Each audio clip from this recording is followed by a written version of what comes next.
আসসালামু আলাইকুম, কেমন আছেন সবাই? আশা করি সবাই ভালো আছেন। চলে আসলাম নতুন একটা ব্লগ নিয়ে। তো আজকে এই যে ইফতারের প্রিপারেশন যা করছি তাই শেয়ার করছি আপনাদের সাথে। আসলে মেয়েরা যত পড়াশোনাই করুক, যত চাকরি বাকরি করুক, এই রান্নাবান্না কাজকর্ম ছাড়া, সংসার ধর্ম ছাড়া অন্য কোনো কাজ নেই। আপনি যত পড়াশোনাই করুন না কেন, মেয়েকে যত ডাক্তার ইঞ্জিনিয়ার যাই হোক না কেন, এই সংসারের কাজগুলো করতেই হবে, এটা থেকে কোনো নিস্তার নেই। আছে অনেকে হয়তো কাজের মানুষ দিয়ে কাজ করায়, কিন্তু তারপরেও তাকে দেখতে হয় সংসারের কাজকর্মগুলো। নিজে পর্যবেক্ষণ বা নিজে পরিচালনা না করলে সেটা প্রপারভাবে কখনোই হয় না। একদিকে বাচ্চা, অন্যদিকে সংসার।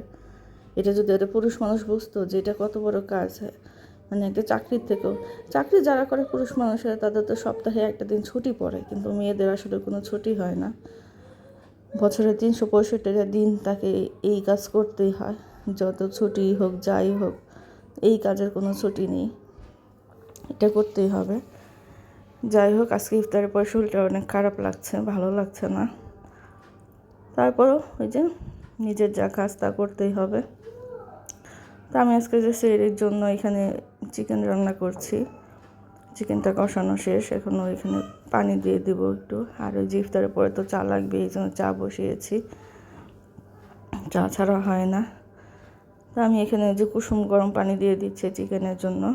আজকে কী রান্না করলেন, কার রমজান কেমন যাচ্ছে অবশ্যই জানাবেন। এদিকে আঞ্জার বাবা আবার একটু মাছের বাজার করে নিয়ে আসছে, মাছ বাজার শেষ। এখানে কিন্তু আমার একটা খুব পছন্দের মাছ আছে, যেটা অনেকেই পছন্দ করেন না।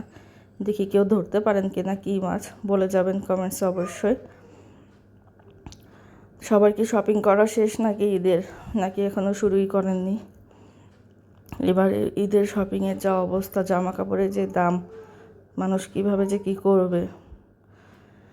যাক, তারপরেও বছরে একটা দিন, এটার জন্য সবাই করতেই হয়, উপায় নেই। বাচ্চাদের তো এইটাই আনন্দ, শপিং করবে, নতুন জামা পরবে। তো আজ এখানেই, ভালো থাকবেন সবাই, আল্লাহ হাফেজ।